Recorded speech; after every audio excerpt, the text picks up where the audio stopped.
Aloha, welcome back to Repairing Earth. We have a special episode today. I'm Emily Cristobal, and with Earth Day just a day away, we have a special guest with us here today. We are with Monica McLennigan from Sustainable Coastlines Hawaii. Thank you so much for joining us today. Oh, thank you for having me, Emily.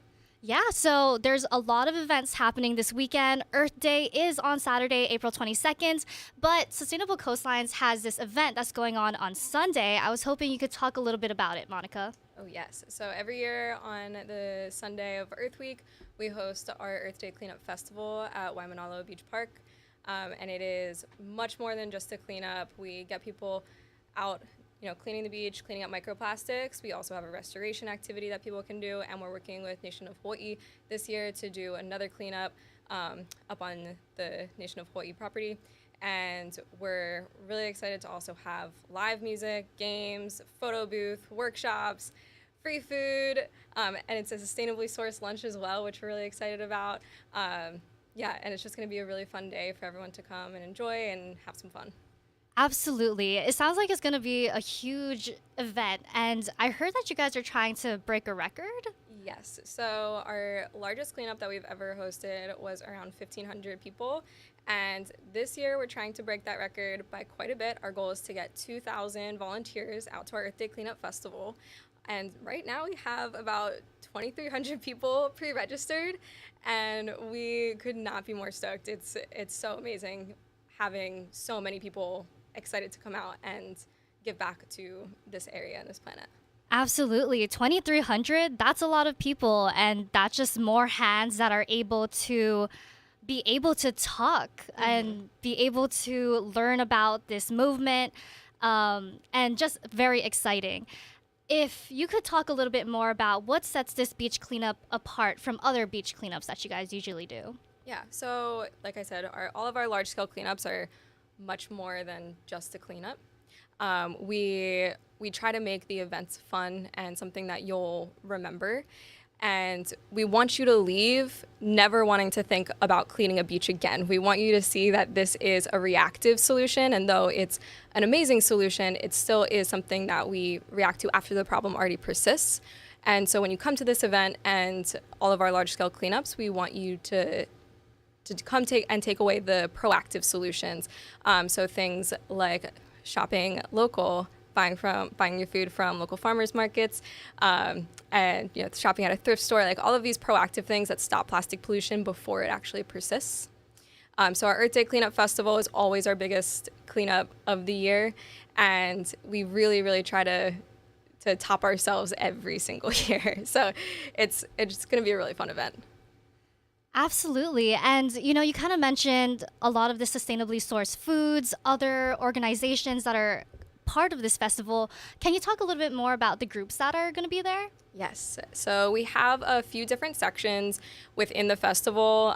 So one of them will be our regenerative garden. And so it's where we have people like Food Plus Policy that get to come and share our connection with the food and how we can deepen our connection as an island that imports a lot of its produce. And then we have people like in our solution center, like Seed.World, and they do innovative technologies to try and remove plastics from the beach. So these are all like your mad scientists, if you will, of the plastic pollution industry.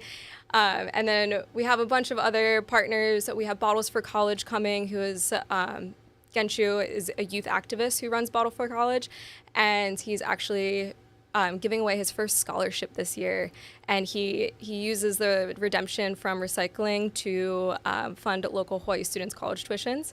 So we have a lot of really, really exciting, cool people coming out. We also have Mana Maoli doing our live music, and so we have Hyrie coming out doing an acoustic set, and a bunch of other artists. It's gonna be great. We have a lot of people coming. Absolutely. And you talked about 2,300 people have already registered. Can people still register on the day of? Oh, yes. So we'll have registration available at the event. The line is a little bit longer for registration on the day of, so we encourage you to go onto our website and pre-register there. Got it. And for that registration process, what are kind of the questions that they ask? Oh, it's super simple. Name, email, zip code, and then you just click a button to sign our waiver. Awesome. Yep. And I was hoping you could kind of say date, time, place, just a Yes. reminder of for the viewers watching? Yes, so our Earth Day Cleanup Festival is this Sunday, April 23rd, from 9 a.m. to around 2 to 3 p.m. Yep, and it's just right at the beach park. We do encourage everyone to carpool because we will have limited parking space. 2,000 people, a lot of cars. So carpool, take the bus, ride your bike, whatever you can do to limit the number of cars coming. Absolutely. And is there anything that volunteers should prepare for to bring? Like if they need water bottles, gloves, are you guys providing any of that? Yes, so for the cleanup supplies, we have that covered. If you do have a favorite pair of gardening gloves, we recommend you bring those because we do tend to run out at events of this size. But aside from the cleanup supplies, you can bring quite a few other things. So first and foremost, you can bring your friends and family, have them come out and enjoy the event with you. But you can also bring a pre-loved t-shirt for live screen printing that we'll have available at the event. So we'll print a new design on a t-shirt that you already have.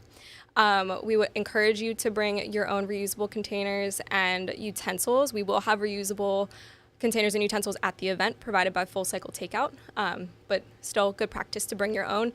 A reusable water bottle, we will have refill stations and a water fountain at the event.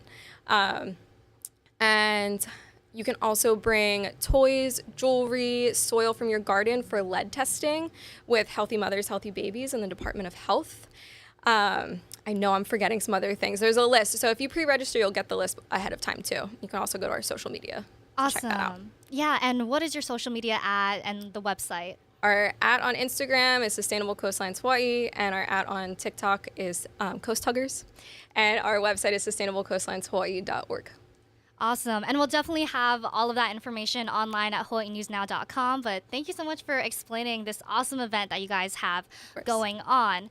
And the whole point of this event is to celebrate Earth Day. And I just wanted to take some time to talk a little bit about the history of Earth Day. So I was kind of looking up some information of how this all started. So actually, the first ever Earth Day happened on April 22nd, 1970. And it became this huge movement to push for government action in protecting the environment, putting that on the forefront. And, I was really shocked to find out that before this Earth Day ever happened, there was no such thing as the EPA. There was no Clean Air Act, no Clean Water Act. And those are super important protections that we have here for us living in Hawaii and also the rest of the United States. And, looking at what that first Earth Day was like, this huge movement of people, and seeing what Sustainable Coastlines is doing, trying to bring 2,000 plus people together, how do you think Earth Day has kind of evolved in today's day and age? Yeah, it's such a great question. You said initially it started out as a push for government to take action, and now we have so many nonprofits available, and you can go and take action in any way in your local community, no matter where you live. And so I think that that's the beauty of how Earth Day has evolved. And it's also evolved in the sense that people are understanding that it's not just Earth Day when you have to take action. You need to take action 365 days a year. So we really look forward to engaging with our community and the 2,000 something people that are going to be attending our event to share ways that you can invest in your planet by doing small actions and dedicating time to caring for this space that we all call home. Absolutely. And I'm so glad that you brought that up. Investing in our planet and protecting our future. That's actually the theme of this year's Earth Day. And I was just curious, how important is it that we should be investing in our planet now versus, waiting and seeing what will happen, Yep, it's going to be either small actions taken now or big costs that we're going to have to be dealing with in the future. And so investing in our planet is also the theme of our Earth Day event, but it is the theme of, Earth Day Global's events. And it goes so much more beyond the financial aspect of investing. It is the dedicated commitments that you do in your everyday life. And the small actions now can take us down a path of that's so much brighter than what we're currently looking at and on the trajectory of. Absolutely. And, at Sustainable Coastlines, you guys focus on these huge cleanup efforts. Although cleanups are what you guys do, is there a bigger mission, a bigger goal that you guys hope to accomplish? Absolutely. So we want to put ourselves out of business. We do not want to be cleaning the beach anymore. We use this metaphor, and we say, if you walk into your bathroom and your bathtub was overflowing, would you grab a mop and start cleaning up, or would you turn off the tap? You'd probably reach for the tap. Yeah, Yep. right. And so cleanups are the mop. They're a reactive solution to a problem that is already persisting. The proactive solution is the tap. So we want to look at things that stop plastic pollution at the source so we can turn off the tap on plastic.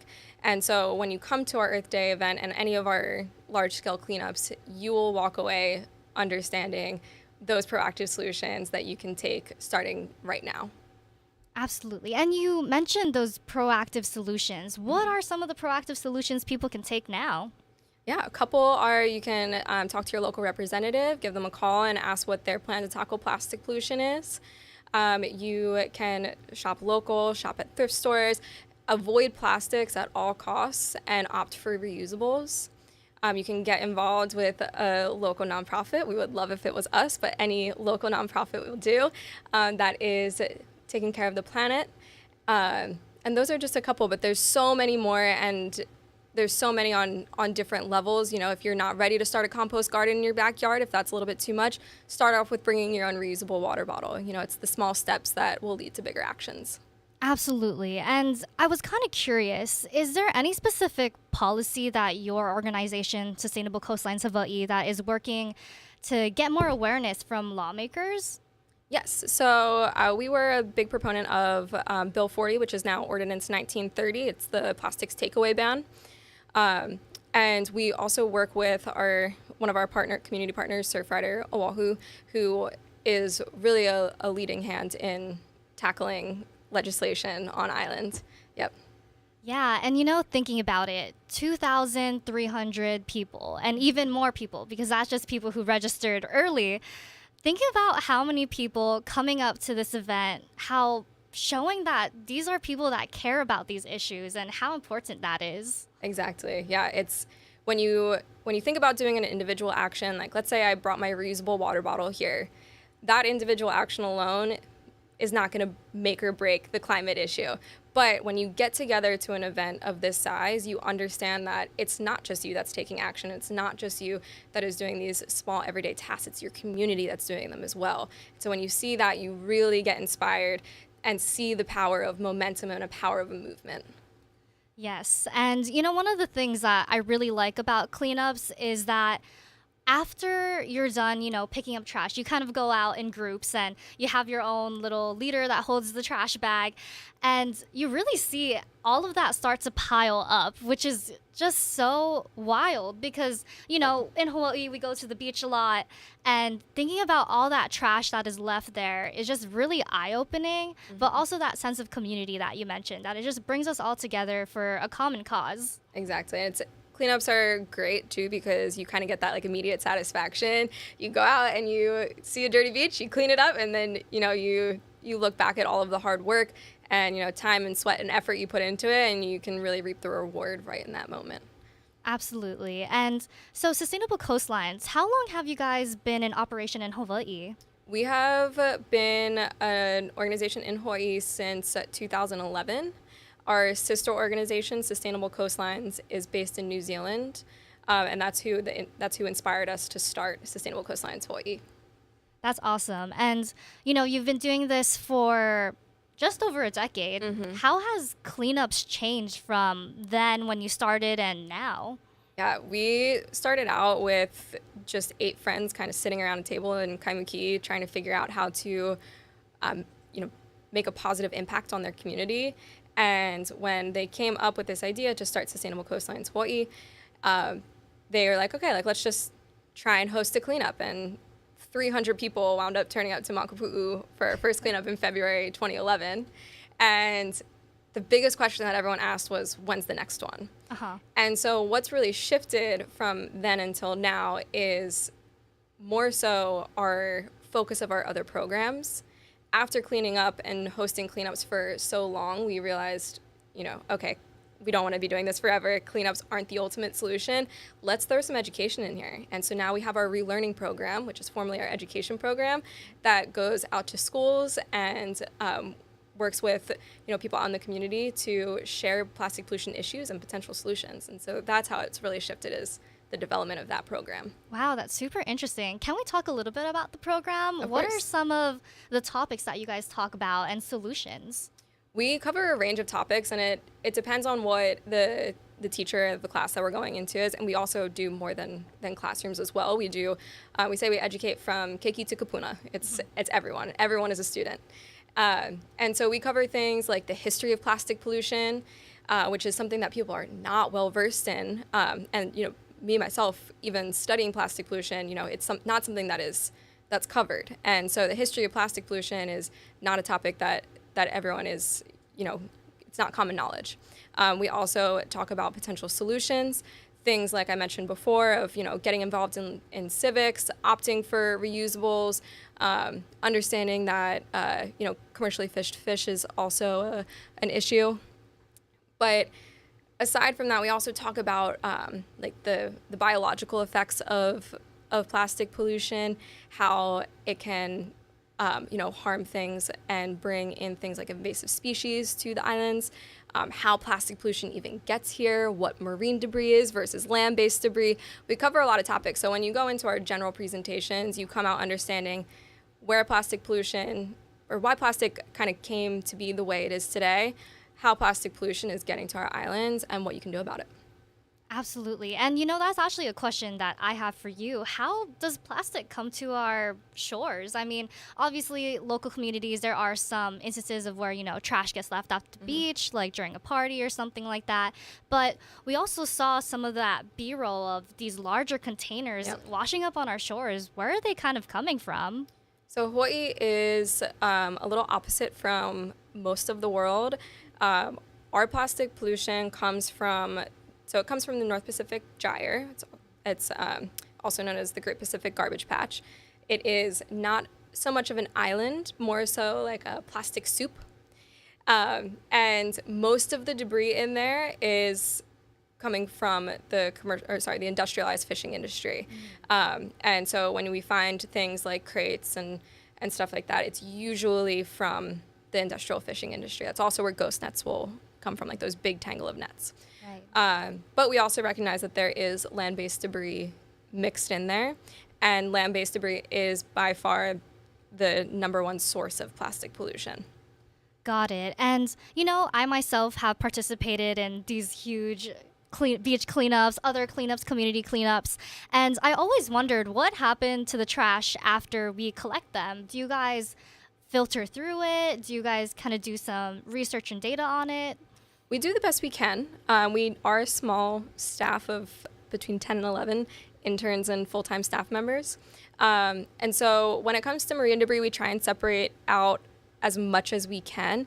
And a lot will go to our relearning program. A lot will go to local artists that are trying to do pieces out of things like microplastic. But a bit still does go to H-Power, which is... It's a solution, but it's not the best solution that's out there. The best solution would be to turn off plastic pollution at the tap. Yeah. Absolutely. And, thinking about what the solutions could be for plastic, what are some of the solutions that you guys talked about?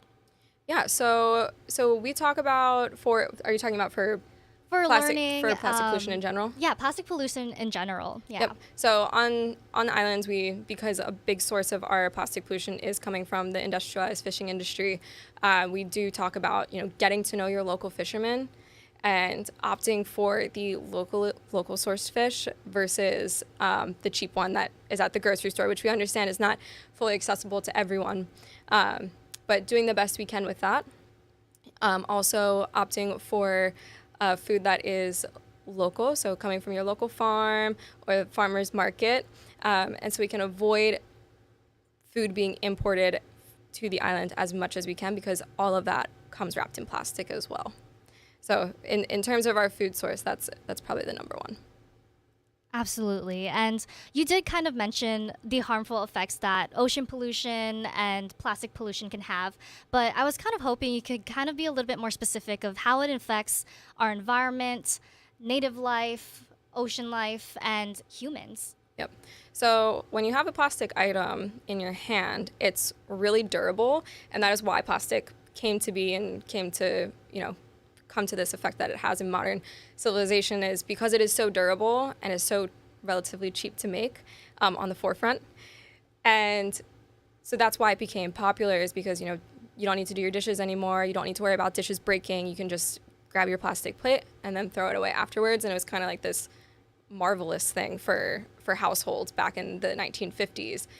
And then it kind of got a little bit out of hand where we could not figure out what to do with it. And so all of the plastic created is still on the planet today in some form. And when plastic enters the environment, whether that be through the ocean, air, or land, it will continue to break up into tinier and tinier pieces. So plastic, unlike a banana peel that will biodegrade, plastic photodegrades. So photo, like light, it breaks down when it's introduced to light. And so when you go to our cleanups and you pick up a piece of plastic like the one that's shown on the screen right now, you can actually just break it apart very easily in your hand. So you can see like a plastic bottle cap, and you can just snap it in half super easy with 4 of your fingers. And it's frightening because you see how many little tiny pieces it can break up into. And so not only is plastic, turning into these small pieces that we can see, it's also turning into nanoplastics, which we cannot see. Right. And when we think about that, it's getting into our airstream. And so we're inhaling it. We're also, ingesting it through our water systems. And then when you think about it, plastic is in the ocean. We find a lot of pieces of plastic that have like fish bites or shark bites out of it. Yep.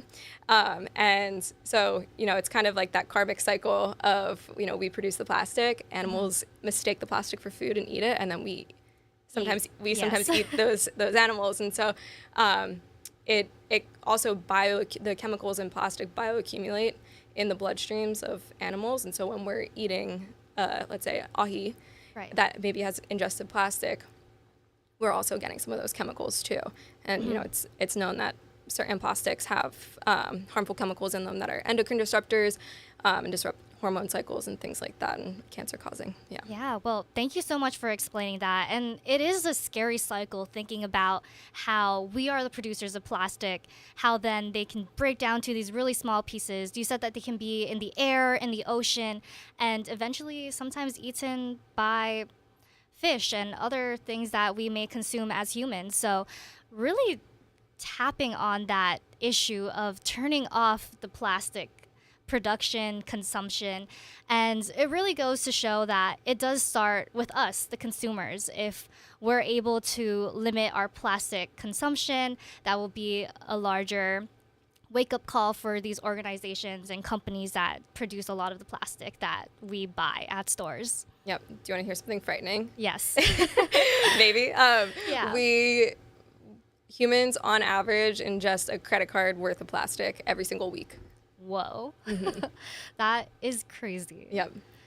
And where is that, like, where did that information come from?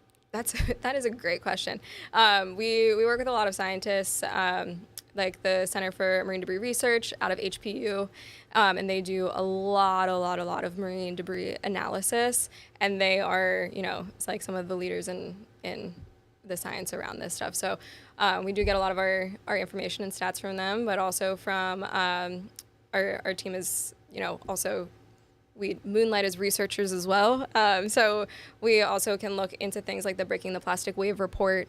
That's like a very, very lengthy report, and we get to summarize the information for everyone through our programs like our relearning program and our outreach program, and coming back with details from these reports, like how tire dust is actually one of the leading causes of microplastics in the ocean. Yep. Wow, tire dust? Tire dust. So like when you drive on the road, like your tire continues to wear down. Oh. Like, do you know how like when you look at your tire and you're like, ooh, I don't have any more tread left? Yep. Yeah, that's, your tire wears down. So that material goes somewhere. Interesting. Wow. Yep. Things that you just never really think of before, you hear it from the studies that are being done here. And I really appreciate you just breaking down all of that. And, when I think about it too, like plastic is in so much of the things that we use in our daily lives. And like you mentioned, like just driving. And a lot of people in Hawaii, we know that we commute to and from work, to and from Oh, yeah. school. And if that's one of the leading like microplastics and things that are going into our atmosphere, that is definitely something to keep an eye on. And, you know, having said all of that, for anybody else who is questioning the harmful effects of plastic, what is one thing that you would say should be a wake up call for people when it comes to plastic pollution? That's a good question. I would say that the idea of plastic, all plastic ever created, still being around today. Plastic, like I said before, breaks up into smaller and smaller pieces, and that is the case when, like, you know, you put your plastic Tupperware into the microwave. Like, you know, the chemicals continue to leach out of the product, and so I would say that you know, understanding that is of vital importance, and you know, we really want people to take it seriously. And it's the more you learn, the scarier it gets. But we also understand that, you know, we can't be perfect, and you know, we do the best we can. And one of our core values within our organization is being perfectly imperfect. You know, we can't have a couple people doing zero waste perfectly. We need to have a bunch of people doing it imperfectly.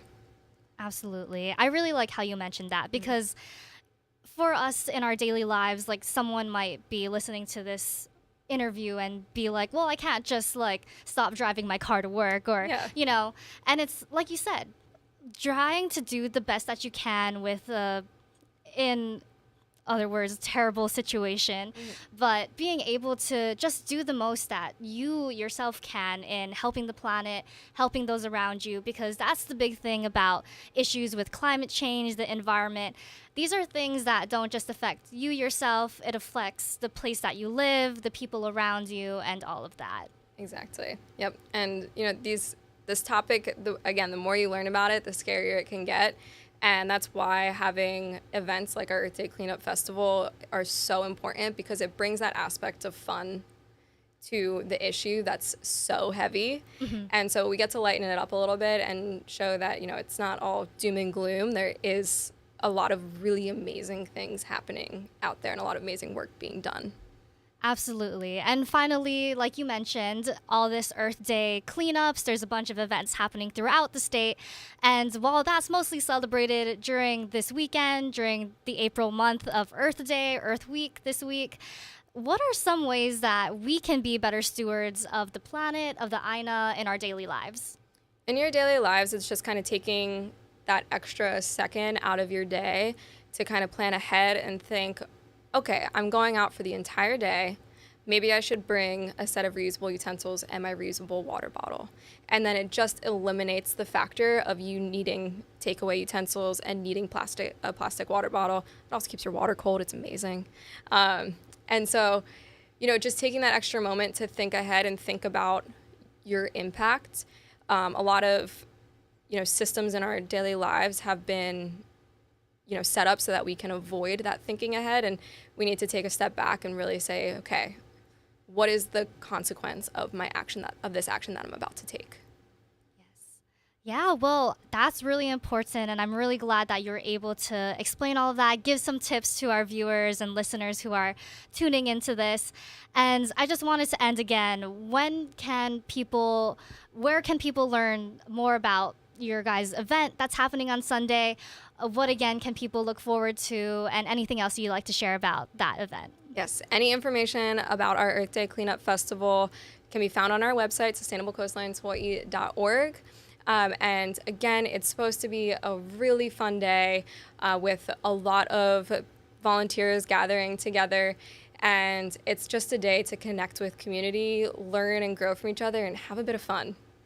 Absolutely. Well, I hope you all learned a little bit more about plastic pollution, ocean pollution, and hope you guys can celebrate Earth Day in some way, shape, or form. Thank you so much for this really fun conversation, Monica. I really appreciate all your insight on this, and I definitely learned some new things during this conversation, and I hope you all have a very wonderful Earth Day, and that you guys can all find small chances in your daily lives to give back and praise our beautiful planet.